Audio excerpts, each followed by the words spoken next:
Welcome to all in GDC nursing classes. This is Divyanshi. आप मेरे साथ पढ़ रहे हैं चाइल्ड हेल्थ नर्सिंग पार्ट 1। ये आपका सब्जेक्ट है बीएससी नर्सिंग 5th सेमेस्टर का। आज हम इस वीडियो में एक न्यू चैप्टर, न्यू टॉपिक को स्टार्ट कर रहे हैं, चैप्टर 6 चाइल्डहुड इमरजेंसी। आज के इस पूरी वीडियो में हम डिस्कस करेंगे चाइल्डहुड इमरजेंसी होती क्या है, क्या क्या कॉजेज होते हैं इसके, इसको हम किस तरीके से प्रिवेंट कर सकते हैं।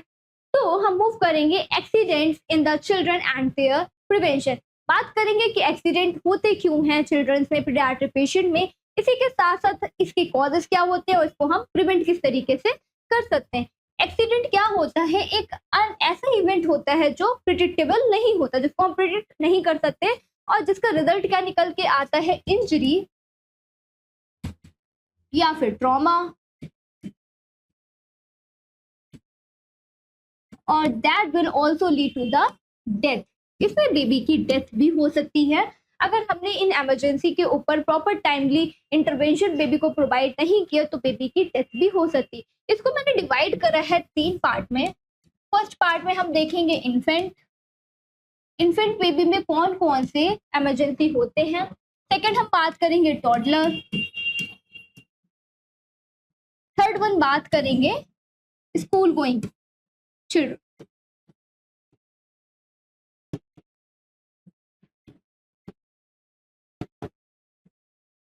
तो पहला है इन्फेंट एज ग्रुप क्या होता है?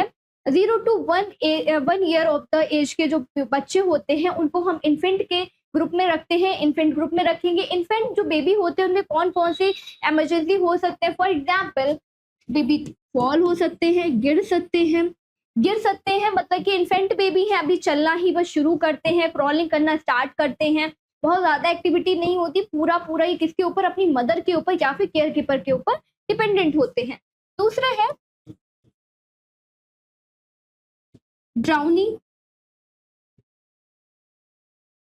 को 2 पार्ट्स में हम देखेंगे, near drowning and the drowning. क्या होता है कि बेबी वाटर में इमर्जन हो जाता है, जिससे बेबी एस्पिरेट करते हैं और उन्हें ब्रीथिंग डिफिकल्टी होती है, इस वजह से बेबी की डेथ भी हो सकती है। थर्ड वन आता है एस्पिरेशन। इन्फेंट बेबी है, छोटे हैं तो फीडिंग पे होंगे, बेबी की जो मदर है वो अच्छे से बेबी को फीड नहीं करा पा रही या फिर फीडिंग की टेक्निक का अच्छी तरीके से यूज नहीं करें, जिस वजह से एस्पिरेशन जैसी कंडीशन अराइज हो सकती है। तो इन सारे टॉपिक को हम डिटेल में नोट्स के साथ में डिस्कस करने वाले हैं। टॉडलर क्या होते हैं? बेबी सराउंडिंग के बहुत ही ज्यादा अपने क्यूरियस होते हैं, हर एक चीज को ढूंढने की कोशिश करते हैं, तलाशने की कोशिश करते हैं कि क्या छुपा हुआ है, कि वो कहाँ भागे। उनको अगर बेड पे बिठाएंगे तो वो रुकते कहाँ पे जाके, गेट पे जाके रुकते हैं। उन्हें रोकना और संभालना बहुत ही ज्यादा मुश्किल होता है। इसी के तरीके से टॉडलर में पॉइजनिंग जैसी कंडीशन हो सकते हैं, बेबी में हैमरेज जैसी कंडीशन दिख सकती हैं, और ऑटोमोबाइल ट्रैवलिंग जैसी कंडीशन भी दिखती है। School going children, school going age पे बेबी को पता होता है, बच्चों को पता होता है क्या सही है क्या गलत है, पर फिर भी मना करने के बाद उन चीजों को करने का वो ट्राई करते हैं। तो इस वजह से इनमें कौन कौन सी इमरजेंसी अराइज हो सकती है, इमरजेंसी की कंडीशन क्या होती है? एक्सीडेंट हो सकता है, फ्रैक्चर हो सकता है, हैंड एंड द पैरों का फ्रैक्चर हो सकता है, बेबी के एक्सट्रीमिटीज में कोई भी किसी भी तरीके का ट्रॉमा हो सकता है। इवन अगर कोई भी एक्सीडेंट हुआ है, बेबी रोड क्रॉस कर रहे हैं और इमरजेंसी लाइट का, ट्रैफिक जो लाइन है उनका प्रोटोकॉल का इस्तेमाल अच्छी तरीके से नहीं कर रहे, तो उनका एक्सीडेंट के भी चांसेस बहुत ही ज्यादा बढ़ जाते हैं। तो इसी के साथ में हम स्टार्ट करेंगे आज अपने टॉपिक को, accident in the children and their prevention. कौन कौन से एक्सीडेंट होते हैं बच्चों में और उसको हम किस तरीके से बचा सकते हैं। तो accidental trauma occur due to the different cause constituent substantive figure in the children morbidity and the morbidity rate. इसकी वजह से क्या कॉज होता है? बेबी में disease and the death rate बहुत ही ज्यादा बढ़ जाता है। It is a trauma incident which में लीड टू द डेथ। ये एक ऐसा ट्रॉमा होता है, ऐसी इंजरी होती है जिस वजह से बेबी की डेथ भी हो सकती है। Accidental trauma include intense activity, curiosity. अच्छा, ये ट्रॉमा होता क्यों है, इंजरी होती क्यों है? पीडियाट्रिक पेशेंट है, छोटे हैं, टॉडलर हैं, स्कूल गोइंग एज के बच्चे हैं और स्कूल जा रहे होते हैं वो बच्चे, तो क्या होता है, इनमें बहुत ज्यादा क्यूरियोसिटी होती है हर एक चीज को एक्सप्लोर करने की, हर एक चीज को ढूंढने की, जो उनसे मना किया जाता है करने के लिए, वो सारी चीजें करने के लिए वो बहुत ज्यादा टेम्प्ट होते हैं। इस वजह से ये सारे एक्सीडेंट, ये सारे रिस्क फैक्टर चाइल्डहुड इमरजेंसी के अंदर आते हैं। माउथिंग ऑफ द ऑब्जेक्ट, जो टॉडलर होते हैं या फिर इन्फेंट बेबी होते हैं, उनकी क्यूरियोसिटी क्या होती है, वो टेम्प्ट होते हैं हर एक चीज को अपनी मुंह में रखने के लिए उन्हें इंसर्ट करना रहता है। फ्लोर पे अगर छोटा सा भी पार्टिकल पड़ा हो तो वो उनकी नजरें इतनी तेज होती है, उन्हें बहुत जल्दी वो कैच कर लेते हैं, उसे पकड़ने की कोशिश में लगे रहते हैं। सोलो ऑफ द ऑब्जेक्ट, किसी भी ऑब्जेक्ट को सोलो करने का ट्राई करते हैं, हर एक चीज उन्हें माउथ में रखनी होती है, उसको सोलो करते हैं। ट्रैफिक एक्सीडेंट, अगर वे भी स्कूल गोइंग एज के बच्चे हैं या फिर टॉडलर हैं और उन्होंने चलना सीख लिया है, तो ट्रैफिक एक्सीडेंट हो सकते हैं क्योंकि वो रोड पे बहुत ही तेज रन करेंगे। Neighbourhood imitation of the adult heroism and the societal intention in older children. क्या होता है नेबरहुड इमिटेशन? अपने पड़ोसियों को, या फिर अगर आजकल तो मोबाइल फोन आ गए तो यूट्यूब वीडियोस बहुत चल रहे हैं, तो जैसा जैसा वो उसमें देखते हैं वैसा वैसा वो एक्टिविटी को परफॉर्म करते हैं, उस एक्टिविटी को इमिटेट करने की, कॉपी करने का ट्राई करते हैं, और बहुत ही ज्यादा सोसाइटल इंटेंशन टेंडेंसी जो होती है इन एज ग्रुप के बच्चों के अंदर बढ़ जाती है। The cause of the type of the injury vary according to the children's level of the growth and the development। जो भी कॉज है तो ये किसके ऊपर वेरी करता है? जो इन्फेंट में प्रॉब्लम अराइज होती है वो टॉडलर में नहीं होती, जो टॉडलर में होती है वो स्कूल गोइंग एज के बच्चों में नहीं देखने को मिलती। तो इनकी इंटेंसिटी भी अलग अलग होती है हर एज ग्रुप के बच्चों के साथ में। इसी के साथ ही साथ नेक्स्ट है children below 2 years, 2 to 3 years and the 5 year age of the children. ऐसे बच्चे जो 2 साल से कम के होते हैं या फिर 5 से 6 साल के होते हैं या फिर 2 to 3 year of the age group के जो बेबी होते हैं, उनमें एक्सीडेंटल इंजरी बहुत ज्यादा होती है as comparison to the infant baby. इसी के साथ साथ एक्सीडेंट रेट लड़कों में बहुत ही ज्यादा होता है कंपेरिजन टू द गर्ल्स, क्योंकि बॉयज क्या होते हैं बहुत ही ज्यादा मतलब हर एक चीज को करने के क्यूरियस रहते हैं, कुछ भी सुनने या समझने की कोशिश नहीं करते, नॉटी होते हैं, तो उनमें रिस्क रेट बहुत ही ज्यादा बढ़ जाता है। इसी के साथ साथ गर्ल्स क्या होते हैं बहुत ही डिसिप्लिन होते हैं, घर में ही होम के ही एटमॉस्फेयर में रहते हैं, मम्मा जो उनकी कह रही हैं और उनके पेरेंट्स जो कह रहे हैं उसको डिसिप्लिन के साथ में वो ओबे करती हैं हर एक चीज को, तो टेंडेंसी बॉयज में ज्यादा होती है as comparison to the girls. Often occur due to the unanticipated and the unpleasant event. ऐसा इवेंट कॉज करता है जो कैसा है? अनएंटिसिपेट है। अनएंटिसिपेट मतलब अनप्रिडिक्टेबल है, जिसको हमने प्रिडिक्ट नहीं किया होता, एक ऐसा इवेंट होता है। एंड अनप्लान्ड होता है, इसको हम प्लान भी नहीं करते। एज पेरेंट्स आर बिजी और डिस्ट्रैक्टेड, ये तब कॉज होता है ज्यादातर जब बेबी के केयर गिवर या फिर उनके पेरेंट्स कैसे हैं, डिस्ट्रैक्टेड हैं, अपने ही काम में बिजी हैं, मम्मा किचन में बिजी हैं, पापा ऑफिस जा रहे हैं, घर के बड़े अपने अपने कामों को कर रहे हैं, बच्चा क्या कर रहा है किसी को कोई फर्क ही नहीं है, चिंता ही नहीं है। तो इस वजह से जो हाई रिस्क होता है एक्सीडेंट का वो बहुत ही ज्यादा बढ़ जाता है। और caring for the another person या फिर वो लोग क्या कर रहे हैं, जो भी अदर पर्सन बेबी को केयर दे रहा है उनका भी ध्यान कैसा है, डिस्ट्रैक्टेड है, फोकस किसी और चीज के ऊपर है, तो बहुत ही ज्यादा टेंडेंसी होती है बच्चों में क्या होने की, एक्सीडेंट होने की, रिस्क फैक्टर इसी के साथ साथ बढ़ जाता है। तो जैसा कि मैंने बताया इस एज ग्रुप को मैंने 3 पार्ट में डिवाइड किया हुआ है एक्सीडेंट्स को। इन्फेंट पीरियड में कौन कौन से एक्सीडेंट होते हैं? बेबी फॉल होने का चांस होता है, एक्सपिरेशन होने का चांस होता है, ड्रॉनिंग या फिर नियर ड्रॉनिंग जैसे केसेस देखने को मिलते हैं, insertion of the foreign particles, किसी भी फॉरेन पार्टिकल्स को वो अपने ईयर में, नोज में या फिर माउथ में इंसर्ट करने की कोशिश करते हैं। इसी के साथ साथ टॉडलर बेबी जो होते हैं उनमें पॉइजनिंग दिखता है, हैमरेज जैसी कंडीशन दिखती है।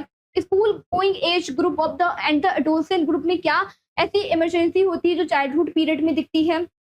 स्कूल गोइंग एज में पीपल बच्चे क्या करते हैं, स्कूल में जाते हैं तो रोड पे बहुत ज्यादा भाग रहे हैं, ट्रैफिक सिग्नल का अच्छे से ध्यान नहीं दे रहे हैं, फ्रैक्चर हो जाता है, साइकिलिंग बहुत तेज कर रहे हैं या फिर बहुत ज्यादा भाग रहे हैं रोड पे, तो ये सारी चीजें क्या क्रिएट करती हैं, अडल्टहुड इंजरी को कॉज करती हैं।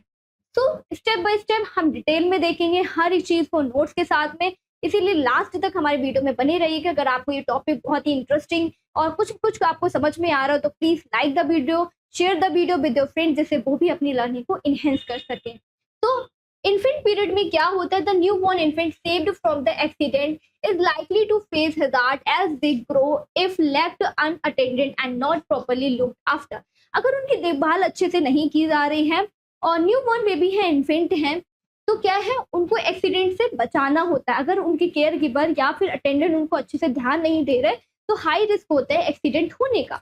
During the time of the infancy का जो टाइम पीरियड होता है, चिल्ड्रन आर कंप्लीटली डिपेंडेंट। इस टाइम पे बच्चे क्या होते हैं, डिपेंडेंट होते हैं अपने पेरेंट्स के ऊपर, उनके केयर गिवर के ऊपर, क्योंकि वो अपने आप से कुछ कर ही नहीं सकते। फीडिंग के लिए भी, उनकी क्लीनिंग के लिए भी वो अपने मदर और पेरेंट्स के ऊपर बिल्कुल तरीके से डिपेंडेंट होते हैं। तो मदर की ही रिस्पॉन्सिबिलिटी है, केयर गिवर की ही रिस्पॉन्सिबिलिटी की बेबी को उन्हें प्रोटेक्ट करना, एक हेल्थी इन्वायरमेंट देना जिससे बेबी में कोई भी इंजरी कॉज ना हो। So on the care giver for the safety and the protection के ऊपर एंड द सेफ्टी के ऊपर वो पूरी तरीके से अपने मदर के ऊपर या फिर पेरेंट्स के ऊपर, अदर केयर गिवर के ऊपर डिपेंडेंट होते हैं। As they begin to crawl, जैसे ही बेबी क्रॉल करना स्टार्ट करते हैं, वॉक करना स्टार्ट करते हैं, सीधा खड़ा होना शुरू करते हैं, वैसे ही चांसेस बहुत ही ज्यादा बढ़ जाते हैं एक्सीडेंट के और इंजरी होने के। And explore their surrounding, they become more vulnerable to accident and injury. जैसे ही वो सराउंडिंग को एक्सप्लोर करना स्टार्ट करते हैं, देखना शुरू करते हैं, तो हर एक जगह पर, किचन में भी उन्हें जाना है, वॉशरूम में भी उन्हें जाना है, स्टोर रूम में भी उनको जाना है, और टेरेस पे क्या है, उन्हें स्टेज को चढ़ के भी ऊपर जाके देखना है कि क्या चीजें, ऊपर चढ़ के बैठ जाएंगे, फिर वहां पे बैठ के रोएंगे क्योंकि उतरना नहीं उन्हें आता है। तो इस केस में क्या है, अगर उन्हें कोई देख नहीं रहा, कोई फोकस नहीं कर रहा उनकी एक्टिविटी के ऊपर, तो चांसेस हैं बहुत ही ज्यादा एक्सीडेंट होने के। It is essential for the parents, ये जरूरी है, पेरेंट्स की रिस्पॉन्सिबिलिटी है, क्योंकि बेबी पूरी तरीके से अपने पेरेंट्स के ही ऊपर क्या है, डिपेंडेंट है, केयर के लिए और प्रोटेक्शन के लिए भी। And care giver to provide a safe environment, की क्या करें, जो भी उनके केयर गिवर हैं, बेबी को सेफ एनवायरमेंट प्रोवाइड करें, प्रॉपरली बेबी को मॉनिटर करें, देखें कि बेबी क्या कर रहा है, कहाँ जा रहा है, क्या चीजें उसके मुंह में है, क्या चीजें वो इंसर्ट करने का कोशिश कर रहा है, तो इन सारी चीजों को सुपरवाइज करना है their children's activity and take preventive measure to minimize the risk of the accident and the injury. जो भी रिस्क फैक्टर हैं उनको मिनिमाइज करना है, उन्हें फर्स्ट एड के बारे में पता होना चाहिए कि अगर बेबी का एयर वे ऑब्स्ट्रक्ट है तो उसको किस तरीके से हमें ट्रीट करना है। तो ये सारा नॉलेज किसके पास होना चाहिए, पेरेंट्स के पास में और उनके केयर गिवर के पास में होना चाहिए। तो ऐसे कौन कौन से केसेस हैं जो चाइल्डहुड इमरजेंसी के अंदर आते हैं। अब हमारा मेन टॉपिक आता है फॉल। फॉल का मतलब ही है गिर जाना। अभी बेबी कैसे हैं, हमारे पीडियाट्रिक पेशेंट कैसे हैं, हमारे छोटे हैं, पूरी तरीके से अपनी मदर के ऊपर या फिर केयर गिवर के ऊपर डिपेंडेंट है, केयर के लिए, प्रोटेक्शन के लिए, फीडिंग के लिए वो पूरी तरीके से अपने पेरेंट्स के ऊपर डिपेंडेंट है। तो इस मोमेंट पे क्या है, पूरी रिस्पॉन्सिबिलिटी पेरेंट्स की है, मदर की है या फिर उनके अदर केयर गिवर की है। Fall when an infant 4 to 5 month of the age, जैसे ही बेबी 4 से 5 महीने का होता है, he turns from the prone to side, वो कैसे पलटना स्टार्ट कर देता है, लाइन पोजीशन से प्रोन पोजीशन पे आ जाएगा एंड साइड टू साइड वो रोल ऑन करने लगता है बेड पर ही। अगर मदर स्लीप बेबी को सुलाकर गई है और किचन में बिजी हो गई, जैसे ही बेबी सोकर उठा तो वो क्या करेगा, बेड से नीचे उतरने की कोशिश करेगा। अगर बेड का लेवल बहुत ज्यादा ऊपर है तो बेबी के गिरने के चांसेस है कि बेबी फ्लोर पर गिर जाए। एंड साइड टू साइड, तो the accidental fall are common. Accidental fall क्या है, बहुत ही ज्यादा कॉमन हो जाता है जब भी बेबी क्या कर रहे हैं, अपने बेड पे साइड टू साइड रोल कर रहे हैं। Fall are a common hazard during this stage. ये गिरना बहुत ही मतलब नॉर्मल सी ये इंसिडेंट है, ये एक्सीडेंट है, फॉलिंग बेबी के अंदर, नॉर्मली इन्फेंट बेबी के अंदर देखने को मिल जाती है। As infant become more active and the curious, जैसे ही बेबी बड़े होते हैं, जैसे कि हमने एज ग्रुप को मेंशन किया, 4 to 5 group month of the age के अगर बेबी हैं तो बहुत ही ज्यादा वो एक्टिव होंगे, फुर्तीले होंगे और क्यूरियस होंगे। हर एक चीज को उनके अंदर जिज्ञासा होगी, हर एक चीजों को एक्सप्लोर करने की, सराउंडिंग में जाने की, देखने की कि क्या हो रहा है क्या नहीं हो रहा है। They may roll off bed, वो रोल ऑफ करना स्टार्ट कर देते हैं बेडी के ऊपर, काउच के ऊपर एंड चेंजिंग टेबल, और fall while trying to sit up और द स्टैंड। जैसे ही वो बैठना शुरू कर रहे हैं फिर खड़ा होना शुरू कर रहे हैं तो चांसेस हैं कि बेबी गिर जाए। तो जैसे ही बेबी क्रॉल करना स्टार्ट करते, क्रॉलिंग से स्टैंडिंग पोजीशन पे खड़े होने की कोशिश करते, तो उनके साथ में एक अटेंडेंट का होना जरूरी है कि कोई भी चीज बेबी के सिर पे ना लग जाए या फिर बेबी गिर ना जाए। It is essential to provide a safe environment and take preventive measure. इसलिए ये जरूरी है पेरेंट्स के लिए, केयर गिवर के लिए कि वो क्या करें, एक प्रोवाइड करें बेबी को सेफ एनवायरनमेंट। देखना है कि बेबी टेरेस पे ना जाए, स्टेयर्स के जो भी वे है उसको लॉक करके रखना है, किचन के गेट्स को लॉक करके रखना है। जैसे ही बेबी को स्लीप मदर करा के गई है उसके सराउंडिंग को फ्लो एरिया से सिक्योर करना है, बेबी उठने के बाद में बेड से नीचे ना गिर जाए। तो सारी चीजों का मदर को ही ध्यान रखना है, केयर गिवर को ध्यान रखना है और बेबी को प्रॉपर सेफ एनवायरनमेंट प्रोवाइड करना है और टेक द प्रिवेंटिव मेजर, जो भी पॉसिबल मेजर्स हैं उनका यूज करना है। जो भी ऑब्स्टिकल हैं, हजार्ड हैं, उनको बेबी के वे में जो आ रहे हैं उनको रिमूव करना है। नेक्स्ट है कॉजेज। अभी फॉल होने के क्या क्या कॉजेज हो सकते हैं। रोलिंग ऑफ द सरफेस, जैसे कि हमने देखा 4 to 5 month of the age के बेबी क्या होते हैं, रोलिंग करना स्टार्ट कर देते हैं, लाइन पोजीशन से प्रोन पोजीशन पे एंड टू साइड मूव करते हैं। तो जैसे ही बेबी मूव करेंगे बेड एरिया पे, काउच पे, किसी भी चीज के ऊपर, तो वो क्या होंगे, उस अबव एरिया से नीचे की तरफ फॉल होने का बहुत ही ज्यादा चांसेस होता है। तो उसको प्रिवेंट करने की नीड है। जो भी नीचे का एरिया है, फ्लोर एरिया, उस पर मैट बिछाएंगे जिससे बेबी अगर नीचे भी गिरे तो उनके चोट ना लगे, सॉफ्ट कोई सरफेस को स्टैब्लिश करेंगे। स्लीपी और द स्मूथ सरफेस, अगर फ्लोर एरिया कैसा है, बहुत ही ज़्यादा स्लीपी है, स्मूथ है, टाइलिंग है फर्श के ऊपर, तो बेबी के बहुत ही ज़्यादा चांसेस होते हैं गिरने के, वो स्लिप भी हो सकते हैं। फॉलिंग फ्रॉम द फर्नीचर, अभी क्या है, हर एक चीज़ अगर ऊँचे पे रखी हुई है, किसी हाइट पे है, तो बेबी क्या करेंगे, उसको लेने की कोशिश करते हैं। अगर उनका टॉय किसी ऊपर जगह पे रखा हुआ है, तो वो हर एक वो पॉसिबल अपना ट्राई करेंगे कि जिससे क्या करें, वो टॉय को वो ले ले। फॉर एग्जाम्पल इस इमेज में ही देख सकते हैं आप, बेबी के टॉय कहाँ रखे हैं, टेबल का ऊपर रखे हुए हैं, और वो स्टैंड होना स्टार्ट कर दिया है बेबी, और वो चढ़ने की कोशिश करें कि किस तरीके से, किस पॉसिबल मेथड को वो यूज करें जिससे वो इस टॉय को अपने ले ले। अब ये वो ट्राई कर रहे हैं इसके ऊपर चढ़ने का, तो बहुत ज्यादा चांसेस है कि ये वाला फर्नीचर उनके ऊपर गिर जाए और बहुत ही ज्यादा उनके इंजरी या फिर ट्रॉमा होने का चांसेस है, बेबी की रेस्पिरेटरी अरेस्ट होने का, एयर पे ऑब्स्ट्रक्शन होने का भी चांस है। तो इससे बेबी को प्रिवेंट करना है। क्लाइंबिंग रिलेटेड फॉल, अगर बेबी चढ़ रहे हैं स्टेयर्स के ऊपर, और ऊपर चढ़ने के बाद में कोई भी उनके सराउंडिंग में नहीं, पता ही नहीं कि बेबी छत के ऊपर चला गया है, बालकनी एरिया में जा सकते हैं और वहां से गिरने के चांसेस बहुत ही ज्यादा है। ट्रिपिंग एंड द स्टम्बलिंग, जैसे बेबी रोड पे जा रहे हैं अपने टॉय के साथ में खेल रहे हैं, तो उस टाइम पे अगर कोई भी स्टम्बल हो गया है, अटक गया है, तो वहां पे भी क्या है, उनकी इंजरी होने के चांसेस बढ़ जाते हैं। इसी के साथ साथ अनस्टेबल और अनइवन सरफेस है, जो सरफेस एरिया है वो बहुत ही ज्यादा जिगजैग है और बहुत ही ज्यादा उस पर पत्थर एरिया है, तो वहां पे क्या है, बेबी अच्छे से वॉक नहीं कर पाएंगे, चल नहीं पाएंगे, और अभी बस उन्होंने बैठना और खड़ा होना और चलना बस स्टार्ट ही किया है, तो उनका बैलेंस भी मेंटेन नहीं होता। इसकी वजह से जो रिस्क फैक्टर है फॉल होने का, वो और भी ज्यादा इंक्रीज हो जाता है। इसी के साथ साथ हम बात भी करेंगे कि प्रिवेंटिव मेजर क्या है, किस तरीके से हम मदर को, पेरेंट्स को या फिर अदर केयर गिवर को एजुकेट कर सकते हैं कि बेबी को फॉलिंग से किस तरीके से बचाया जाए। तो पहला है सुपरवाइज एंड द मॉनिटर। अभी इन्फेंट बेबी है, पूरी सारी रिस्पॉन्सिबिलिटी किसकी है, मदर की है, पेरेंट्स की है। अगर वो अपना ऑफिस टाइम में भी स्पेंड, वर्किंग मदर है, तो उन्हें अदर केयर गिवर को हायर करना है या फिर अटेंडेंट को रखना है बेबी के पास में, कि प्रॉपर जो भी बेबी की एक्टिविटी है उसको मॉनिटर करें। अपनी आंखों को बेबी के ऊपर रखना है कि बेबी क्या कर रहा है, कैसे कर रहा है, कहाँ जा रहा है, इन सारी चीजों का ध्यान रखना है, नहीं तो उसकी हेल्थ के लिए लाइफ थ्रेटनिंग कंडीशन अराइज हो सकती है। सिक्योर द एनवायरमेंट, जो भी बेबी के सराउंडिंग एरिया है वो एकदम सिक्योर होना चाहिए। हेल्दी एनवायरमेंट को जनरेट करना है, कोई भी हैजार्डियस इंजरीज जो चीजें हैं उसको प्रिवेंट करना है। डोर क्लोज करके रखना है कि बेबी टेरेस पे ना चला जाए, विंडोज वगैरह को क्लोज करके रखना है, बालकनी एरिया को सिक्योर करके रखना है कि बेबी वहां से जाके नीचे गिरने के चांसेस ना हो बेबी को। Use the safety gates and the barriers, window के पास में डोर को क्लोज करके रखना है, मेन गेट को लॉक करके रखना है, स्टेयर्स के साइड में जाने वाले एरिया को लॉक करके रखना है। उन सारी चीजों को सेफ्टी मेजर्स का यूज करते हुए हम लॉक करके रखेंगे। सॉफ्ट लैंडिंग सरफेस, जो भी लैंड का सरफेस है, फ्लोर एरिया है, वो टाइलिंग नहीं होना चाहिए, सॉफ्ट होना चाहिए, स्मूथ होना चाहिए, वहाँ पे कोई भी ऑयल या फिर वाटर ना पड़ा हो जिससे बेबी चले और वो गिर जाए। Window and the balcony safety, window और बालकनी एरिया की सेफ्टी रखना बहुत ही जरूरी है, क्योंकि अगर ऊंचाई से हाईएस्ट लेवल से बेबी नीचे गिरेंगे तो उनके हेड इंजरी होने का चांसेस होता है।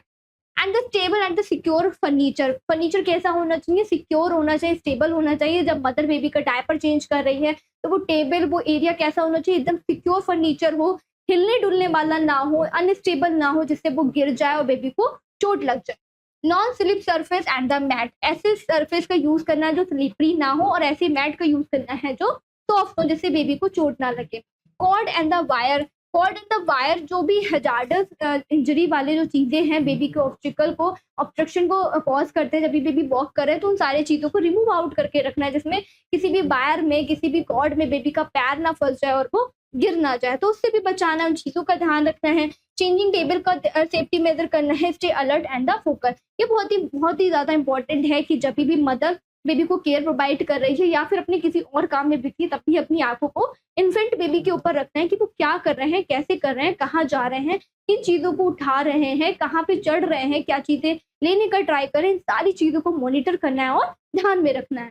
तो that's all about the fall, कि बेबी में फॉलिंग कैसे कॉज होती है, क्या क्या चीजें हैं जिन वजह से बेबी में बहुत ही ज्यादा पॉसिबिलिटी होती है एक्सीडेंट की, एंड इसको हम किस तरीके से प्रिवेंट कर सकते हैं। तो देन हम नेक्स्ट कंडीशन पे बात करते हैं, इन्फेंट बेबी में एस्पिरेशन एंड द चोकिंग किस तरीके से होती है। मेनली होता क्या है, जब भी मदर बेबी छोटा है और मदर बेबी को क्या कर रहे हैं, फीड करा रहे हैं, उस टाइम पे वो अच्छी टेक्निक का यूज नहीं कर रहे हैं, लाइन पोजीशन में होके बेबी को फीड करा रहे हैं, जिसकी वजह से एस्पिरेशन होने के, एयर वे में मिल्क के जाने के चांसेस और भी ज्यादा बढ़ जाते हैं और चोकिंग होने की भी चांसेस इसी के साथ में होते हैं। अगर baby 5 to 6 month of the age के हैं तो वो क्या करते हैं, छोटे छोटे पार्टिकल्स को उठा के अपने मुंह में रख लेंगे और इसकी वजह से चोकिंग जैसे कंडीशन अराइज होती है। या फिर शौक में जो भी बेबी की नानी है या फिर मौसी हैं, दादी लोग हैं, वो क्या करते हैं, कुछ ना कुछ बच्चे बेबी को खिलाने की कोशिश करते हैं शौक में। तो इसकी वजह से भी अभी बेबी छोटा है, डाइजेस्ट नहीं कर पाएगा, सॉलो नहीं कर पाएगा, उनका माउथ एरिया इतना ज्यादा बड़ा नहीं कि वो बड़ी चीजों को, नट्स वगैरह को खा लें। तो इस वजह से भी एस्पिरेशन और चोकिंग होने के चांसेस बढ़ जाते हैं। वाइल ब्रेस्ट फीडिंग के टाइम पे क्या है, the mother should set properly up the position. Position कैसी होनी चाहिए, मदर की सिटिंग पोजीशन, आप पोजीशन पे होने चाहिए। फीडिंग की टेक्निक का यूज मदर को करना आना चाहिए। When the mother lies during the breast feeding, the baby may aspirate the milk get choked at the even time. वही जैसा मैंने आपको बताया, जब भी बेबी मदर क्या कर रहे हैं, बेबी को फीडिंग करा रहे हैं और मदर क्या है, लाइन पोजीशन पे, तो इस वजह से क्या हो जाएगा, बेबी का गला चोक हो सकता है एंड इसी के साथ साथ एस्पिरेशन जैसी कंडीशन भी हो सकती है। तो मदर को एजुकेट करना है कि वो प्रॉपर ब्रेस्ट फीडिंग टेक्निक का यूज करें। अभी मेन और क्या क्या कॉजेस हो सकते हैं इसके, इम्प्रॉपर ब्रेस्ट फीडिंग टेक्निक। अभी ब्रेस्ट फीडिंग टेक्निक होता क्या है, मदर को एजुकेट करना है। जब भी मदर ब्रेस्ट फीडिंग कराने जा रही हो तो मदर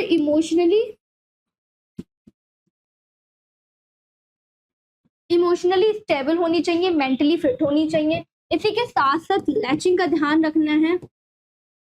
ये क्या होता है, इसमें हम कंफर्म करते हैं कि बेबी का जो माउथ है मदर के निप्पल के एरिया से, मदर की ब्रेस्ट से एकदम अटैच है और बेबी का जो लोअर लिप है मदर के निप्पल के लोअर सेक्शन में, और बेबी का पूरा माउथ मदर का पूरा एरियोला बेबी के माउथ में होना चाहिए, जिसके थ्रू जो भी रूटिंग रिफ्लेक्स है, सकिंग रिफ्लेक्स है, बेबी का अच्छे से काम करेगा और बेबी अच्छे से मिल्क को फीड कर पाएगा, कोई भी ऑब्स्ट्रक्शन नहीं होगी। इसी के साथ ही साथ हम एस्पिरेशन को और चोकिंग को प्रिवेंट किस तरीके से कर सकते हैं, बर्पिंग का यूज करते हुए, कि जैसे ही मदर ने बेबी को फीड कराया है वो अपने शोल्डर एरिया पे रख के बेबी को बर्प करे, जिसके थ्रू जो भी एस्पिरेशन है अच्छे से मिल्क डाइजेस्ट हो जाए, बेबी के स्टमक में चला जाए और चोकिंग ना हो।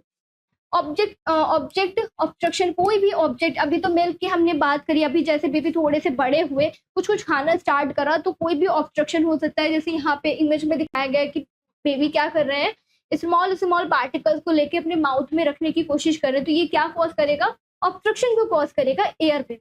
फूड रिलेटेड हैजार्ड, जैसे मैंने बताया अभी आपको कि बेबी के जो भी मतलब कि केयर गिवर हैं, अदर फैमिली मेंबर्स हैं, नानी हो गए, उनके मासी हो गए, बुआ जी हो गए, तो वो क्या करते हैं, बेबी को न्यू चीजें इंट्रोड्यूस कराने का उन्हें बहुत ही ज्यादा शौक होता है। अच्छा फूड उन्हें देंगे, अगर स्पाइसी फूड दे दिया या फिर कोई हैवी फूड दे दिया या फिर जो उन्हें बाइट दे रहे हैं वो बहुत ही ज्यादा लार्ज है बेबी के माउथ के कंपेरिजन, तो वो अच्छे से बेबी खा नहीं पाएंगे, उसको च्यूइंग नहीं कर पाएंगे और वो भी क्या है, ऑब्स्ट्रक्शन को, एस्पिरेशन को कॉज करता है। एनाटॉमिकल अबनॉर्मलिटी, बेबी का ईसोफेगस अच्छे से डेवलप नहीं है, क्लेफ्ट लिप है या फिर क्लेफ्ट पैलेट है, तो इस पोजीशन में भी बेबी अच्छे से सॉलो नहीं कर पाते, जो भी मिल्क उन्हें फीड कराया जा रहा है वो भी फीड नहीं कर पाएंगे। इसके कारण क्या हो सकता है, इसका मेन कॉज क्या होगा कि बेबी में एस्पिरेशन और फीडिंग रिलेटेड डिफिकल्टी देखने को मिलती है। न्यूरोलॉजिकल कंडीशन, बेबी का नर्वस सिस्टम अच्छे से डेवलप नहीं है। इसी के साथ साथ गैस्ट्रोइसोफेजियल रिफ्लेक्स डिसीज है बेबी के अंदर, इसमें क्या होता है, जो गैस्ट्रिक कंटेंट होता है, HCl होता है, वो बैक फ्लो करता है ईसोफेगस पे, जिसकी वजह से बर्निंग सेंसेशन चेस्ट में होगा और बेबी को इनगल्फ करने में प्रॉब्लम होगी और एस्पिरेशन के चांसेस बढ़ जाते हैं।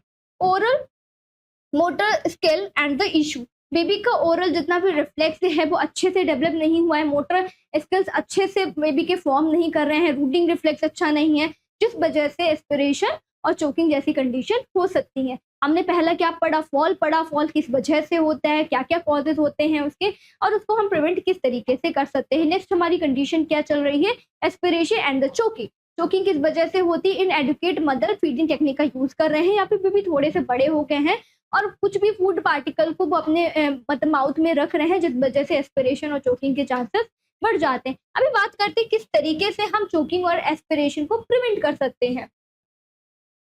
प्रॉपर फीडिंग टेक्निक का यूज करेंगे। जो भी मदर है बेबी को सिटिंग पोजीशन में या फिर लेटरल लाइंग पोजीशन में बेबी को फीड कराएं, फीड कराने के बाद में बेबी के बर्पिंग क्या है, इस पोजीशन में मदर क्या कर रहे हैं, फीडिंग कराने के बाद बेबी को शोल्डर एरिया पे रख के बर्पिंग कर रहे हैं, पीछे की साइड में पोस्टीरियर साइड में हल्के हल्के से टैप करके, जिससे जो भी उन्होंने मिल्क को लिया है वो अच्छे से डाइजेस्ट हो जाए। सेफ फीडिंग प्रैक्टिस का यूज किया जाता है। And the upright position during the feeding, जब भी मदर फीड करा रही है तो कौन सी पोजीशन में कराएंगे, अपराइट पोजीशन में कराएंगे या फिर लेफ्ट लेटरल पोजीशन में कराएंगे। सेफ बॉटल फीडिंग मेथड, अगर बेबी ने बॉटल से फीड करना स्टार्ट कर दिया तो बॉटल का जो निप्पल है उसका साइज देखना है कि बेबी के माउथ के अकॉर्डिंग है, ज्यादा बड़ा हमें लार्ज निप्पल का यूज नहीं करना है फीडिंग कराने के लिए, किसकी वजह से large amount of milk baby के माउथ में जाएगा, वो अच्छे से सॉलो नहीं कर पाएंगे। सुपरवाइजिंग मील टाइम, जब भी मदर कुछ भी बेबी को फीड करा रहे हैं तो ध्यान देखना है कि बेबी क्या खा रहा है, स्पाइसी फूड तो नहीं खा रहा, तो उनके मील टाइम को अच्छे से मॉनिटर करना है, सुपरवाइज करना है। फूड प्रिपरेशन और द कटिंग, जो भी फूड पार्टिकल जो भी उन्हें हम ईट करा रहे हैं, बेबी को खिला रहे हैं, वो कैसे होने चाहिए, स्मॉल अमाउंट में होने चाहिए। बेबी को कैसे स्मॉल स्मॉल बाइट देना, बहुत लार्ज बाइट नहीं देना, क्योंकि वो फॉलो नहीं कर पाएंगे अच्छे से। अवॉइडिंग हैजार्ड फूड, ऐसे इंजीरियस फूड को बेबी को नहीं देना जिससे वो डाइजेस्ट ना कर पाए। बहुत से ऐसे फूड एलर्जी होती है, जब भी बेबी को हम नाइट टाइम में, डॉक्टर्स बोलते हैं कि कोई भी न्यू फूड बेबी को इंट्रोड्यूस नाइट टाइम में नहीं कराना, जिसकी वजह से एलर्जी भी हो सकती है, चोकिंग भी हो सकती है और बेबी एस्पिरेट भी कर सकते हैं। तो जो भी बेबी को हम बेबी को फूडिंग करा रहे हैं, जो भी मील हम उन्हें दे रहे हैं वो डे टाइम में ही देंगे, अवॉइड करेंगे हैजार्डियस फूड को जिसकी वजह से एस्पिरेशन और चोकिंग ना हो। Keeping object out of the reach, मतलब बेबी से उन ऑब्जेक्ट को दूर रखना है जिनके पास में वो ना जा पाए, यानी कि छोटे छोटे से पार्टिकल्स हो गए, टॉयज हो गए जिसको वो मुंह में रख लेते हैं, कॉइन्स हो गए जिसको खा के वो सॉलो कर लेते हैं, मार्बल्स हो गए जिनको उठा के वो मुंह में माउथ में रख लेंगे और नीचे सॉलो कर लेंगे और ऑब्स्ट्रक्शन कॉज होगा। बहुत सारे हॉस्पिटल में ऐसे केसेस आपने देखे होंगे। तो इन सारी चीज़ों को, जो भी हैजार्डियस ऑब्जेक्ट है, बेबी को दूर रखना है कि वो उन तक ना पहुंचे। अगर वो जा भी रहे हैं तो पूछना है उनसे कि मुंह खोल के दिखाओ, ओपन योर माउथ, आपके माउथ में क्या है, आपने क्या खाया, इस तरीके से पूछना है मदर को कि बेबी क्या खा रहा है, क्या इंटेक कर रहे हैं। Learning the first aid technique, हेल्मिक ये एक प्रोसीजर होता है जिसके थ्रू अगर बेबी ने कोई भी फॉरेन ऑब्जेक्ट को इंटेक करा है तो उसके थ्रू हम बेबी को बैक साइड में हैंड प्लेस पे रख के बैक साइड से टैप करके उसको रिमूव आउट कर सकते हैं। तो फर्स्ट एड टेक्निक को मदर को आना चाहिए कि जब भी बेबी कोई भी फॉरेन ऑब्जेक्ट को इंटेक कर ले तो उसकी एयरवे ऑब्स्ट्रक्शन को किस तरीके से प्रिवेंट कर सकते हैं। Monitoring for the sign of the distress, baby के रेस्पिरेटरी डिस्ट्रेस हो रहा है, बेबी को ब्रीथिंग डिफिकल्टी हो रही है, तो मदर को प्रॉपर तरीके से उसे मॉनिटर करना है और सही टाइम पे डॉक्टर को दिखाना है जिससे आगे फर्दर उसकी कंडीशन वर्स ना हो। नेक्स्ट हम बात करेंगे कि प्रिवेंशन, देखिए किस तरीके से हम एस्पिरेशन एंड द चोकिंग को प्रिवेंट कर सकते हैं। बहुत ही इजी टॉपिक है, इंटरेस्टिंग है, बोर मत होइएगा। आगे हम कुछ कुछ और कंडीशन को पढ़ेंगे। नेक्स्ट है हमारा बर्न में क्या होता है, बेबी का जल जाना। बहुत सारे कंडीशन होते हैं, अगर बेबी बड़े हो गए हैं, टॉडलर के एज पे, अभी तो ये इन्फेंट की बात हो रही है, अगर बेबी टॉडलर भी है तो भी उनमें बर्न के चांसेस बढ़ जाते हैं। आपने कभी कभार देखा होगा कि जब भी दिवाली का टाइम होता है तो हॉस्पिटल एरिया में बहुत केसेस आते हैं कि बच्चों के पटाखों से हाथ जल जाते हैं। तो बहुत क्यूरियस होते हैं हर एक चीज़ को क्या कहते हैं, एक्सपेरिमेंट करने का उन्हें बहुत ही ज़्यादा शौक होता है। तो इसलिए क्या करते हैं, जब भी पटाखे वो जला रहे हैं तो उनके हाथ बर्न हो जाते हैं। हॉस्पिटल में देखा होगा कि पूरा पूरा उनका बैक साइड पाम एरिया पूरा बर्न होता है। तो ये सारे एक्सीडेंटल केस हैं जो बर्न की वजह से भी कॉज होते हैं। या फिर कैरोसिन वगैरह, बेबी गैस के पास बहुत ज़्यादा जा रहे हैं, किसी हॉट लिक्विड को, या फिर उन्होंने टी को, कॉफ़ी को टच कर लिया है, गरम गरम उन्होंने प्रेशर कुकर को टच कर लिया, तो इस वजह से बर्न के चांसेस बहुत ही ज़्यादा बढ़ जाएंगे। तो एक्सीडेंटल इसमें है क्या, accidental burn are the common hazard, ये भी कैसा है, कॉमन हजार्ड है। बेबी में चाइल्डहुड इमरजेंसी दिखती है इसकी वजह से। इन होम में ही, घर की सेटिंग में ही बेबी में बर्न होने के चांसेस बढ़ जाते हैं। Where the infant are the present, जहाँ पे बेबी रहते हैं। व्हेन मदर आर कुकिंग, जब भी मदर खाना बना रहे होंगे किचन में, it is essential to ensure the baby is at the safe distance to avoid the touching hot object और falling into a hot oil. अभी मदर कुछ भी कढ़ाई में कुकिंग कर रहे हैं या फिर प्रेशर कुकर है तो प्रिवेंट करना है कि बेबी वहां तक ना पहुंचे। अगर मदर ने बेबी को किचन में भी रखा है तो उस जगह पे, सेफ प्लेस पे बेबी को रखना है जिससे वो कोई भी ऐसी ऑब्जेक्ट तक रीच आउट ना कर पाए जो हॉट हो, गर्म हो, जिसकी वजह से बर्न के चांसेस बढ़ सकते हैं। हॉट वाटर को, हॉट ड्रिंक को, कॉफी को, टी को बेबी से दूर रखना है। सिमिलरली अभी किसी भी किचन मटेरियल से बेबी में बर्न के चांसेस हो सकते हैं। मैंने आपको एग्जांपल दिया कि दिवाली के टाइम पे बेबी बच्चे क्या करते हैं, पटाखों का यूज करते हैं जिसकी वजह से भी बर्न के चांसेस बढ़ जाते हैं। इसी के साथ साथ इलेक्ट्रिकल हीटर्स भी होते हैं। बहुत सारे होम होते हैं जहाँ पे कुकिंग वगैरह कहाँ से होती है, इलेक्ट्रिकल हीटर्स का यूज करते हुए होती है। और फैमिली का साइज बहुत ही बड़ा है, जॉइंट फैमिली है, तो सब अपने अपने काम में बिजी हैं। इस वजह से क्या होता है, बेबी अगर इलेक्ट्रिकल हीटर की तरफ रीच आउट करते हैं तो वहां पे करंट के चांसेस भी बढ़ जाते हैं और बेबी के बर्न के चांसेस भी इंक्रीज हो जाते हैं, इवन बेबी की डेथ भी हो सकती है। And other health hazardous objects should be kept out of the baby's reach to prevent the electrical shock or the burn. Shock से प्रिवेंट करना है, बर्न से प्रिवेंट करना है कि बेबी किसी भी इलेक्ट्रिकल हीटर या फिर इंस्ट्रूमेंट की तरफ ना जाए, या फिर स्विच वगैरह है, प्लग है, उस एरिया को भी बेबी से सिक्योर यानी कि प्रिवेंट करके रखना है। Creating a safe and the baby proof environment, ऐसा बेबी फ्रेंडली इन्वायरमेंट जनरेट करना है जिससे बेबी को कोई भी बर्न या फिर हेल्थ इंजरीज केसेस उनको ना हो। Is a crucial to minimize the risk of the accidental burn, जिसकी वजह से जो भी एक्सीडेंटल बर्न है उसे प्रिवेंट कर पाए। अभी हम देखेंगे कि कॉजेस क्या है बर्न होने की, इन्फेंट में मेनली किस वजह से बर्न कॉज होता है। तो हॉट लिक्विड, किसी भी अगर मदर किचन में काम कर रहे हैं और बेबी किसी भी टी के या फिर हॉट वाटर के कांटेक्ट में आ गए हैं, मिल्क के गरम गरम कांटेक्ट में आ गए हैं, तो बेबी के बर्न होने का चांसेस बढ़ जाता है। इसी के साथ साथ अगर मदर ने ध्यान नहीं दिया और बेबी को बात करा रहे हैं तो वो वाटर का टेम्परेचर बहुत ज़्यादा तेज है, जिस वजह से बेबी बर्न होने के चांसेस हो सकते हैं। इसी के साथ साथ किसी हॉट सरफेस के वो कांटेक्ट में आ जाए, जैसे प्रेशर कुकर हो गया, उसको टच कर लिया, इलेक्ट्रिकल एप्लीकेंस जैसे कि हेयर ड्रायर हो गए, ऐसे कंडीशन होते हैं जिसकी वजह से बेबी में बर्न होने के चांसेस बहुत ही ज़्यादा इंक्रीज हो जाते हैं। तो contact with the hot surface, किसी भी हॉट सरफेस के कांटेक्ट में बेबी आ जाते हैं तो बर्न होने के चांसेस बढ़ जाते हैं। फॉर एग्जांपल ये फादर है, देख रहे हैं, तभी क्या है बेबी क्या फोन पे लगे हुए हैं, फोन पे बात कर रहे हैं और बेबी क्या है, जो भी गैस रखा हुआ है उस पर पानी चल रहा है, पानी गर्म हो रहा है, बॉईल हो रहा है, बेबी उस तरफ जा रहा है। बेबी को नहीं पता कि अगर उन्होंने टच करा ये उसके ऊपर गिर जाएगा। तो इस कंडीशन में क्या है, बर्न के केसेस बढ़ जाते हैं ड्यू टू जो पेरेंट्स हैं वो अच्छे से बेबी को मॉनिटर नहीं कर रहे हैं, उन पे ध्यान नहीं दे रहे हैं। यहाँ पे दूसरी इमेज में क्या है, एक स्विच दिया हुआ है, प्लग है, तो बेबी क्या करते हैं, जो होल होता है उसमें अपने फिंगर को इन करने की कोशिश करते हैं, और जैसे ही बेबी ऐसा करेंगे और कोई इनको ध्यान नहीं दे रहा तो इलेक्ट्रिकल शॉक, करंट लगने के चांस है, बेबी शॉक में और उनकी डेथ भी हो सकती है। इलेक्ट्रिकल एप्लीकेंस जैसे अभी हमने इसमें बात करी, other flame burn, for example candle से, लैम्प से बेबी क्या है बर्न होने के चांसेस बहुत ही ज्यादा होते हैं। केमिकल बर्न, किचन एरिया में क्या है केरोसिन होता है, उस वजह से भी आग लगने की बहुत ज्यादा चांसेस होते हैं। सन बर्न, सनलाइट के एक्सपोजर में बेबी बहुत ज्यादा रह रहा है, यूवी रेडिएशन के एक्सपोजर में बेबी बहुत ज्यादा रह रहा है, उस कंडीशन में भी बर्न का केस बढ़ जाता है। नेक्स्ट है हॉट बाथ वाटर बर्न, अगर मतलब ध्यान नहीं दे रहे हैं बेबी को बात करवा रहे हैं हॉट वाटर में, उसका टेम्परेचर मदर ने नहीं मेजर किया है कि वाटर का टेम्परेचर कितना है, तो उस वजह से भी बर्निंग कॉज होती है। नेक्स्ट है प्रिवेंशन, ये बहुत ही इजी टॉपिक है, आप एक बार बस इसको मतलब समझ लीजिए, पूरा इसको अपने आप से लिख सकते हैं। तो प्रिवेंशन क्या है बर्न के, हम कैसे बेबी को बर्न होने से प्रिवेंट कर सकते हैं। Keeping hot surface out of the reach, ऐसा कोई भी गर्म चीज जैसे प्रेशर कुकर हो गया या फिर बॉइलिंग वाटर हो गया, उसको बेबी से क्या करना है, दूर रखना है।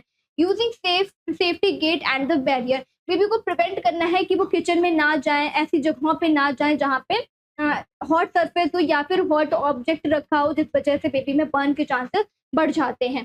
Testing the bath water temperature, जब भी मदर बेबी को बात कराने जा रहे हैं तो वाटर का टेम्परेचर जरूर मेजर करना है कि वाटर का टेम्परेचर नॉर्मल है, बेबी की बॉडी के अकॉर्डिंग टॉलरेबल है या फिर नहीं, अगर नहीं है तो थोड़ा सा वाटर मिक्स करके उसको नॉर्मलाइज करना है, फिर बेबी को बात करवाना है। सिक्योरिंग इलेक्ट्रिकल एप्लीकेंस, अगर हीटर है, हीटर वायर वगैरह है, उसको सिक्योर करके रखना है। प्लग है, जो भी इलेक्ट्रिक प्लग होते हैं उनके होल को क्या टेपिंग करके उसको सिक्योर करके रखना है कि बेबी उसमें अपनी फिंगर को ना डाल पाए।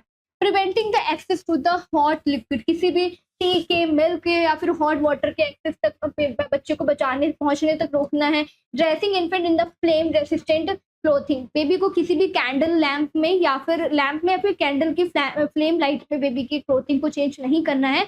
इस वजह से भी अगर मदर ज्यादा ध्यान नहीं दे रही, अच्छे से फोकस नहीं कर रही, तो बर्न हो सकता है, आग लगने के चांसेस हो सकते हैं। Installing smoke detectors and the alarm system, घर के अंदर क्या करना है, अलार्म सिस्टम को लगाना, जिसके थ्रू अगर कहीं पे भी फ्लेम हो रहा है तो पता चल जाए कि कहाँ पे प्रॉब्लम है, कहाँ पे फायर होने के चांसेस हैं, तो उसको टाइमली हम प्रिवेंट कर पाएंगे। Keeping infant away from the open flame, किसी भी ओपन फ्लेम से बेबी को दूर रखना है, स्टोव वगैरह एरिया से बेबी को दूर रखना है जिसके थ्रू बर्न के चांसेस ना हो।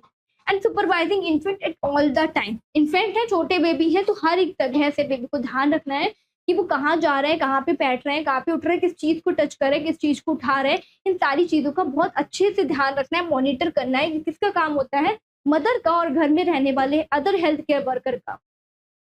नेक्स्ट है aspiration of the foreign object. जैसे एस्पिरेशन ऑफ द मिल्क है, बेबी मदर क्या है इनएडुकेट टेक्निक का यूज करे बेबी को फीडिंग कराने के लिए, उसी तरीके से aspiration of the foreign particles. अगर बेबी ने किसी भी फॉरेन पार्टिकल्स को इंजेक्ट कर लिया है, माउथ के थ्रू सॉलो कर लिया है, तो वो क्या कॉज करेगा? ऑब्स्ट्रक्शन को कॉज करता है। And in fact during his oral phase, oral phase में जब भी बेबी होते हैं तो बहुत ही ज्यादा वो ट्राई करते हैं कि हर एक चीज को क्या करें, उठा के अपने माउथ में रख लें, उसको टेस्ट करने की उनमें बहुत ही ज्यादा क्यूरियोसिटी होती है। Out almost everything in his mouth, the small particles में बी एस्पिरेट। और जो छोटे छोटे से पार्टिकल्स होते हैं, कॉइन होता है, मार्बल्स होते हैं, और पल्स का कोई भी दाना होता है, अगर उन्हें फर्श पे दिखा हुआ मिल गया तो वो उठा के मुंह में सॉलो कर लेते हैं। Infant are naturally curious. Infant क्या है? नेचुरली उनमें क्यूरियोसिटी होती है क्या करने की? हर एक चीज माउथ में रखने की।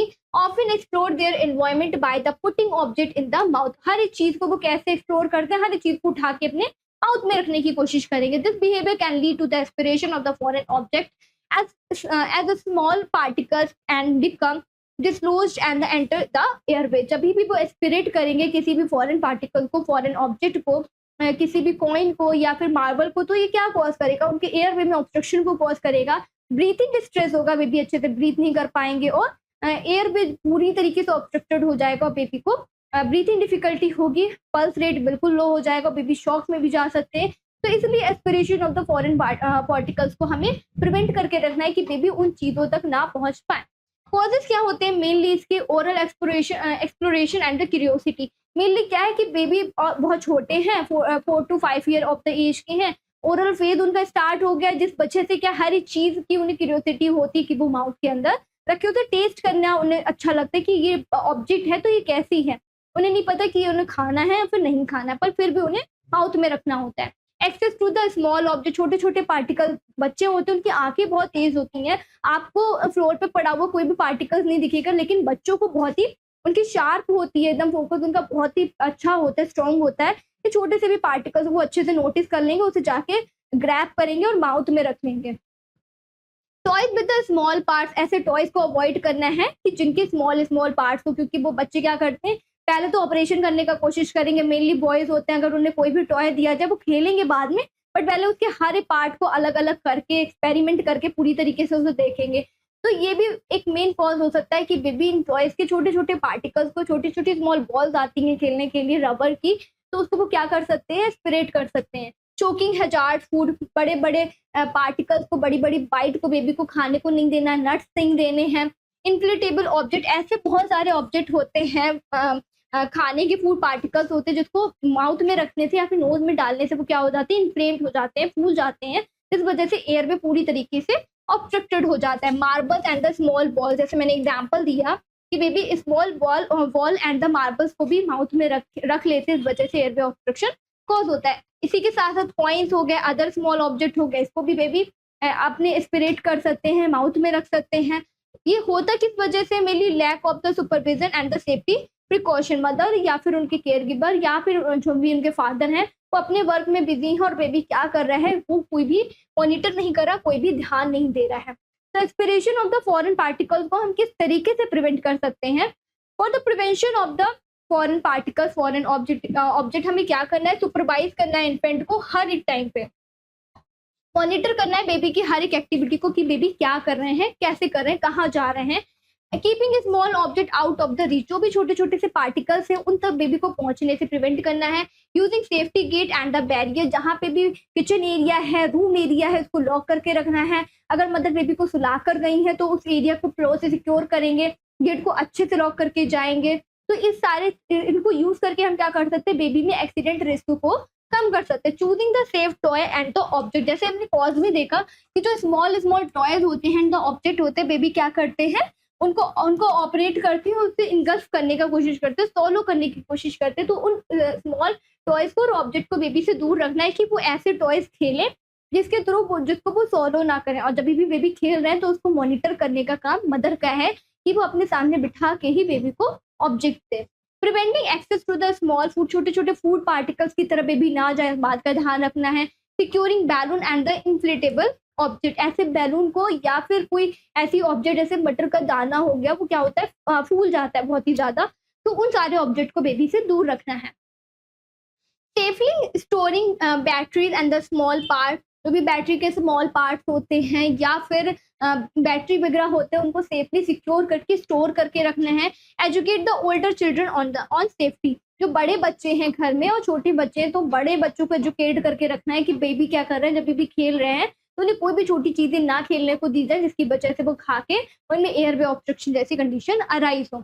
Regularly inspecting the home environment, properly हमें क्या करना है, होम एनवायरनमेंट को देखना है कि एनवायरनमेंट में घर के सराउंडिंग में ऐसी कोई भी हजार्डियस या फिर हेल्थ इंजीरियस चीजें तो नहीं पड़ी जिसको फॉलो करके बेबी में एयरवे ऑब्स्ट्रक्शन हो सकता है। Staying informed about the choking hazard, जब भी बेबी में चोकिंग हो जाती है तो मदर को फर्स्ट एड के बारे में पता होना चाहिए, उन्हें एजुकेट करना है कि किस तरीके से हम जब भी बेबी को चोकिंग हुआ है तो उसको किस तरीके से हम प्रिवेंट कर सकते हैं।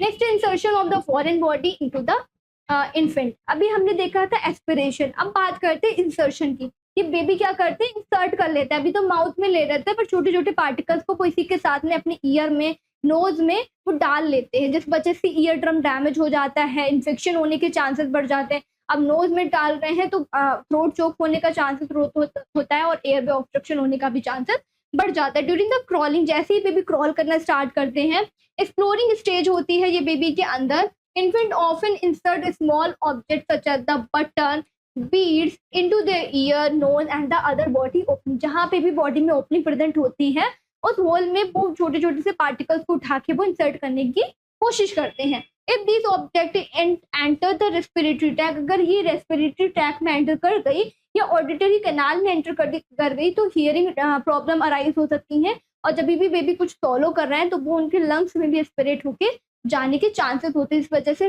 डैमेज हो जाएगा, perforation of the ear drum cause होगा, ईयर ड्रम पूरी तरीके से डैमेज हो जाएगा and lead to the infection, जिसकी वजह से इन्फेक्शन होने के चांसेस बढ़ जाते हैं। तो क्या क्या कॉजेज है इसके, अभी बेबी क्रॉल करना स्टार्ट कर रहा है, बहुत ही क्यूरियस है अपने एनवायरनमेंट को लेके, अपनी सराउंडिंग को लेके, तो मेन कॉज तो यही होगा इसका कि बेबी कैसे क्यूरियोसिटी में है और एक्सप्लोर करने की कोशिश कर रहे हैं हर एक चीज को। लैक ऑफ सुपरविजन, मदर अच्छे से ध्यान नहीं दे रही, पेरेंट्स अच्छे से ध्यान नहीं दे रहे, जिस वजह से क्या हो सकता है, बेबी कोई भी पार्टिकल्स को, फॉरेन पार्टिकल्स को इंसर्ट कर सकते हैं अपने ईयर में या फिर बॉडी में, कहीं पे भी ओपनिंग प्रेजेंट है तो वहां पे भी वो इंसर्ट कर सकते हैं। Accessibility of the small object, बहुत ही आसानी से उन्हें छोटी छोटी चीजें मिल जा रही हैं, घर का एनवायरनमेंट अच्छा नहीं है, प्रॉपर तरीके से क्लीनिंग मेंटेन नहीं है, जिस वजह से कंडीशन और भी ज्यादा स्ट्रॉन्ग हो जाती है। इमिटेशन एंड द प्ले, अभी बच्चे क्या करें, यूट्यूब की हेल्प लेते हैं या फिर अपने जो उनके एल्डर हैं, ओल्डर ग्रुप के जो बेबी हैं, बच्चे हैं, बच्चों से बड़े इन्फेंट से, तो वो उनको इमिटेट करने की कोशिश करते हैं। कॉपी करना बच्चों को बहुत ही ज्यादा पसंद होता है और उस तरीके से वो खेलने की कोशिश करते हैं, इस वजह से इंसरेशन जैसे प्रॉब्लम या फिर अदर एक्सीडेंट कॉज हो सकते हैं। ओरल एक्सप्लोरेशन की स्टेज होती है तो हर एक चीज को वो क्या करेंगे, अपने माउथ में रखने की कोशिश करते हैं, टेस्ट करने की कोशिश करते हैं कि उसका टेस्ट कैसा है। Nose picking and the exploration, nose में हर एक चीज डालने की कोशिश करेंगे। ईयर एक्सप्लोरेशन, ईयर में ईयर ड्रम, जैसे हमने अभी पहले देखा था कि बेबी क्या करते हैं, ऑडिटरी कैनाल में कोई भी फूड पार्टिकल्स हो गया या फिर कोई भी ऑब्जेक्ट हो गया उसको इंसर्ट करने की अपने ईयर में कोशिश करते हैं। डेवलपमेंटल स्टेज होती है, इस वजह से भी ये कंडीशन और भी ज्यादा अराइज होती है। इन्वायरमेंटल फैक्टर, घर का जो सराउंडिंग माहौल है उसमें चीजें बहुत ही जल्दी बेबी को एक्सेसिबल हो जा रही हैं और उनका यूज करके अवेलेबिलिटी बहुत ही ज्यादा अच्छी है, जिस वजह से इंसरेशन ऑफ द फॉरेन ऑब्जेक्ट की कंडीशन या फिर ये इंसिडेंट बहुत ही ज्यादा बढ़ जाता है। बिल्कुल भी बोर मत होइएगा, इनकी डेफिनेशन में ही छुपा हुआ है कि ये कैसे कंडीशंस हैं। मेनली कॉज क्या होता है इसका, close supervision of the infant, क्या करना है, किस तरीके से हम इसको प्रिवेंट कर सकते हैं, प्रॉपर तरीके से बेबी को एनवायरमेंट, जो भी इन्फेंट है, मेन हेडिंग क्या है प्रिवेंशन की, क्लोजली उन्हें सुपरवाइज करना कि वो क्या करें, उनकी एक्टिविटी को मॉनिटर करते रहना। Securing the small object out of the reach, ऐसी ऑब्जेक्ट को दूर रखना जिसके थ्रू वो आसानी से पहुंच सकते हैं।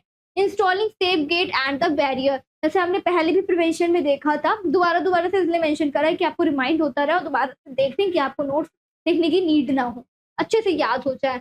Installing safety gate at the barrier, जहाँ पे भी बेबी हैं होम एनवायरनमेंट में उनका रूम एरिया एकदम से सिक्योर हो, विंडो क्लोज हो, डोर कैसे हो, बंद हो, लैच हो, एकदम से उनकी जो लॉक है वो मेंटेन हो, keeping floor and the surface area clean, हर एक जो भी फ्लोर एरिया है उसको साफ करके रखना है कि कोई भी स्मॉल पार्टिकल्स फ्लोर पे ना हो जिसको लेकर बेबी अपने इंसर्ट कर ले ईयर में या फिर माउथ में या नोज में।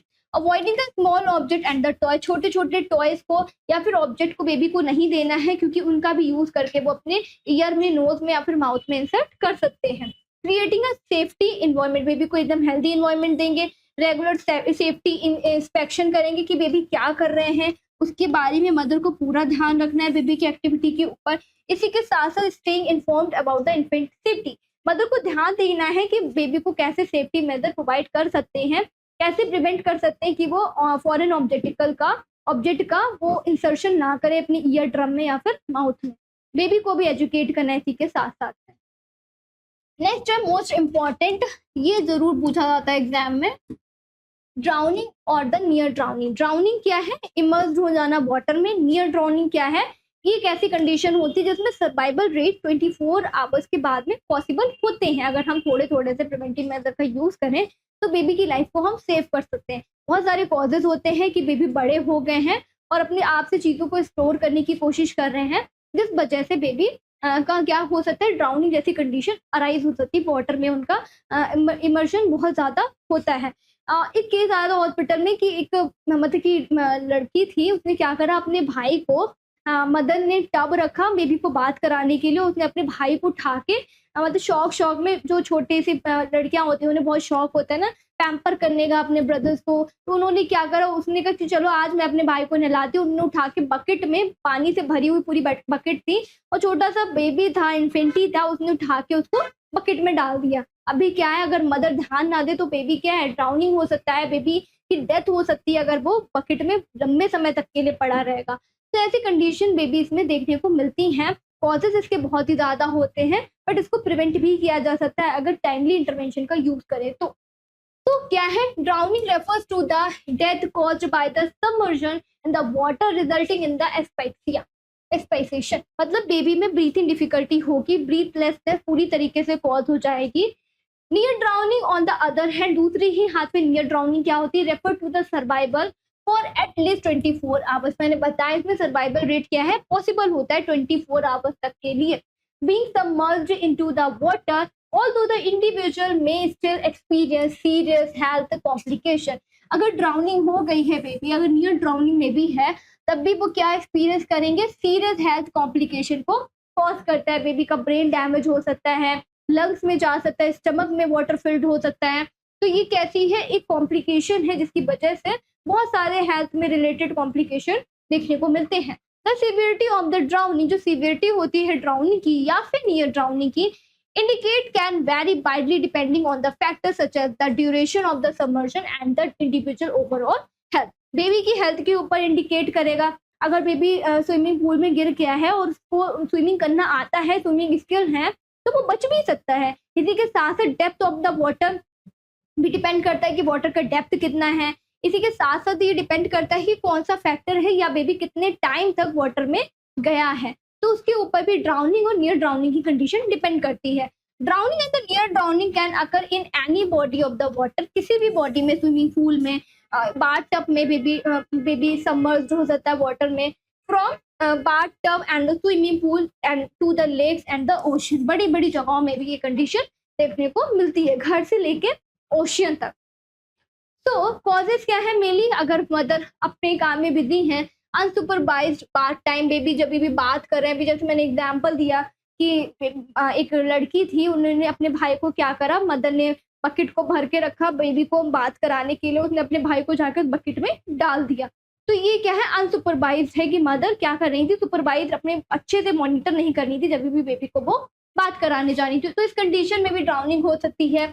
Inadequate supervision near the water, water के सराउंडिंग में कोई भी सुपरविजन नहीं है, केयर गिवर प्रेजेंट नहीं है वहाँ पे, स्लिपरी सरफेस है एंड फॉर वाटर एरिया जहाँ पे भी है, वहाँ का इन्वायरमेंट, वहाँ का जो फर्श है वो या तो बहुत टाइल एरिया होगा या फिर वाटर पड़ा होगा, जिस वजह से स्लीपिंग भी बेबी हो सकते हैं और पानी में गिर सकते हैं। इनएडिक्वेट पूल फेंसिंग, पूल के सराउंडिंग में फेंसिंग नहीं है, प्रोटेक्शन नहीं वहाँ पे बना हुआ, जिस वजह से बेबी गिर सकते हैं। Bucket and the container accident, bucket में भी ऐसा कंडीशन हो सकता है, मैंने एग्जाम्पल दिया था अभी आपको। टॉयलेट रिलेटेड एक्सीडेंट, टॉयलेट में भी बेबी गिर सकते हैं। Poor pool design and the maintenance, अगर पूल का डिजाइन पूरी तरीके से प्रॉपर अच्छा नहीं है, पुअर डिजाइनिंग है, तो ये भी drowning and the near drowning को कॉज करता है। Lake of the safety environment, पूरी तरीके से कॉज क्या है मेन, कि सेफ्टी इन्वायरमेंट, सेफ्टी इक्विपमेंट अच्छे से बेबी के पास में नहीं है। बाथ ट्यूब वगैरह बेबी को देना चाहिए, जिसकी वजह से अगर वो स्विमिंग कर रहे हैं तो वहाँ पे वो अच्छे से कर पाए।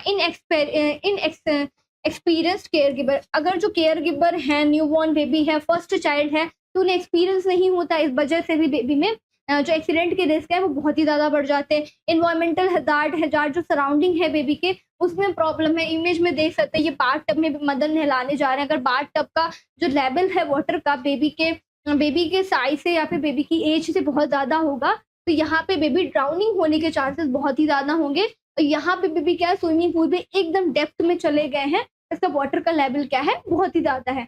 तो अगर बेबी को स्विमिंग स्किल है तो उसको प्रिवेंट भी किया जा सकता है। Close supervision of the children common है, हमें क्लोज सुपरविजन करना है जब भी बेबी बात कर रहे हैं। Use of the physical barrier का सेफ्टी मेथड्स यूज करने हैं, सेफ्टी इक्विपमेंट का यूज करना है। स्विमिंग पूल टेक्निक को बेबी को सिखाना है। Learning CPR and the first add, अगर बेबी ड्राउन कर रहे हैं या फिर पूल में चले गए हैं और वाटर में सबमर्ज्ड हो गए हैं, तो सीपीआर के बारे में मदर को पता होना चाहिए कि कैसे फ्रिक्वेंट इमीडिएट प्रॉम्प्ट एक्शन का यूज करके हम बेबी को बचा सकते हैं। अवॉइडिंग डिस्ट्रैक्शन, जब भी मदर बेबी को बात कराने जा रहे हो उस टाइम पे कोई भी डिस्ट्रैक्शन नहीं होना चाहिए, प्रॉपर मदर को फोकस करना है बेबी की हेल्थ के ऊपर। Use of the drain cover, drain ऐसे सूखे कवर का यूज करना है, ड्राई कवर का यूज करना है, जिसके थ्रू बेबी को ड्राउनिंग से प्रिवेंट कर पाए। Installation of the pool, pool में क्या होना चाहिए, अलार्म सिस्टम होना चाहिए। मेंटेनिंग क्लीन पूल एरिया, जो क्लीन पूल के सराउंडिंग का एरिया है वो एकदम से क्लीन होना चाहिए। Establishing water safety and the rule, water safety के रूल्स को प्रॉपर तरीके से फॉलो करना है। जब भी बेबी क्या है पूल एरिया में जा रहे हैं तो उस टाइम पे उनके अटेंडेंट उनके साथ में होने चाहिए, बेबी को अकेले वहां पे नहीं जाने देना है, क्योंकि स्लीपिंग हो जाएगा और वहां पे बेबी के गिरने के चांसेस बहुत ही ज़्यादा बढ़ जाते हैं। तो दैट्स ऑल अबाउट द जो इन्फेंट बेबी होते हैं उनमें कौन कौन सी एक्सीडेंट एंड द कौन कौन सी प्रॉब्लम अराइज होती हैं, क्या क्या कॉजेज होते हैं, उसको हम किस तरीके से प्रिवेंट कर सकते हैं। नेक्स्ट क्लास में हम बात करेंगे कि टॉडलर में क्या क्या कॉजेज होते हैं और किस तरीके से हम उन कंडीशंस को प्रिवेंट करके भी रख सकते हैं। तो मिलेंगे नेक्स्ट क्लास में नेक्स्ट वीडियो के साथ में एक नया टॉपिक के साथ में।